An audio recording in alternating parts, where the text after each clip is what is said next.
Welcome back, everybody. In this week's video, I'm going to give you my top tips for speakers for self-care. You might be a speaker, an author, a coach, consultant, and possibly a parent or a spouse, and you need some much needed self-care. So be sure to stay till the end. I don't want you to miss this, okay? This is good. And also subscribe to my channel because I drop in juicy content every single week into your inbox. Hey, you are watching Amanda Moxley TV, and this is the place for the hottest tips, tools, trainings, and how-tos. I'm so happy you're here, and I'll see you on the show. Tip number 1, breathe. It's free, it's accessible, and anyone can do it, and you can do it anywhere. So really important is focusing on your breathing.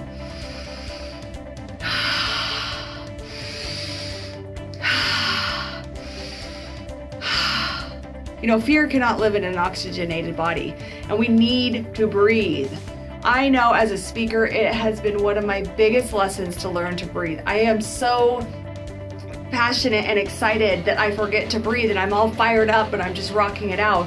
But what happens if you're not breathing? Then you're dying, and you're also getting really, really tired and exhausted and worn out. So try to do breathing in your belly, and it's okay if your belly sticks out a little bit, women and men, it's fine. It's fine, it happens to me all the time. I love that. But you wanna try to breathe into your belly and stop and pause and breathe. The next tip is you wanna create rituals for self-care, things that become your lifestyle. It's not like I'm doing self-care today. Every day should be self-care. Every hour, everything that you're doing. And self-care really begins with rituals. So what are your favorite things that you really enjoy doing for yourself that also nourish you and make you feel good? So some rituals would be like this. Every morning, first thing when you wake up, you have warm water with lemon or lemon essential oil. That's easy. Or every Tuesday night, you take a bath. And that's your time. There's no phones in there. It's quiet, it's silence, it's a bath time for you. Or once a month you have a ritual where you go to the spa and you spend 3 or 4 hours just not thinking, no phone, just breathing. I mean, you can think for sure, but just really receiving and getting in your feminine energy and allowing yourself to let go and release. I set up a monthly reoccurring appointment at the spa, and I really recommend doing that for you as well. Sometimes I go more than once, actually. Sometimes 2 times. I love it. The other thing is you want to have, for self-care tips, you want to be able to ritualize exercise. And, you know, you have got to be moving your body and exercising every day, even if it's 15 minutes, but do exercise. Have a ritual for exercise. That is self-care. We are bodies. We're not meant to just sit in our desks or on stage and walk around like a little, you know what I mean? Like that ain't right. We need to be moving these apparatuses, all right? So move it or lose it. Another key for self-care is really give yourself some quality time to journal. To get your thoughts out, to get your feelings out, to process your dreams, to write your visions, to write your goals, to just, you know, express all the stuff that's up in here. Because ladies, we don't want to use our husbands or our partners as journals. Or you don't want to use social media as your journal. Like, you need to process it. So really, I journal every single day. So journal is another self-care tip. Are you liking what I'm sharing? Okay, the next thing is you want to have girl time. You need to have fun time. So many of us are busy, work, that we need to ritualize fun time. That is self-care, like having a tea party, going out for coffee, or, you know, going on a play date somewhere with your girlfriends.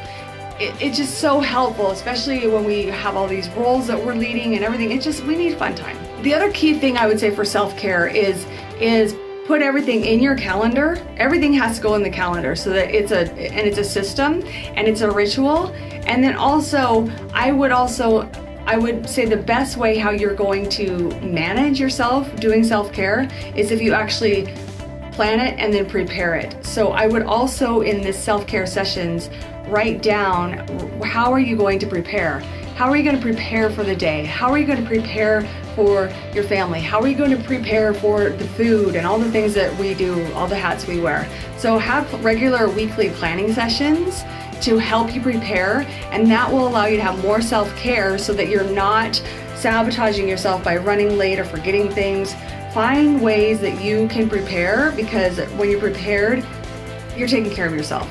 So I hope these tips help you.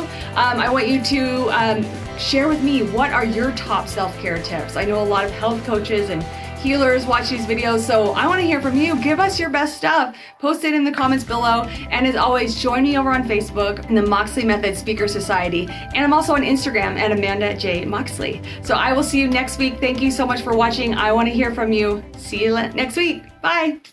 Do you want to grow a successful business as a speaker? All you have to do is go to amandamoxley.com/training, and I'm going to share with you my entire Moxley method, my mindset, the strategy, the structure, and the system behind my consistent multiple six-figure business. All you have to do is go to amandamoxley.com/training and sign up today.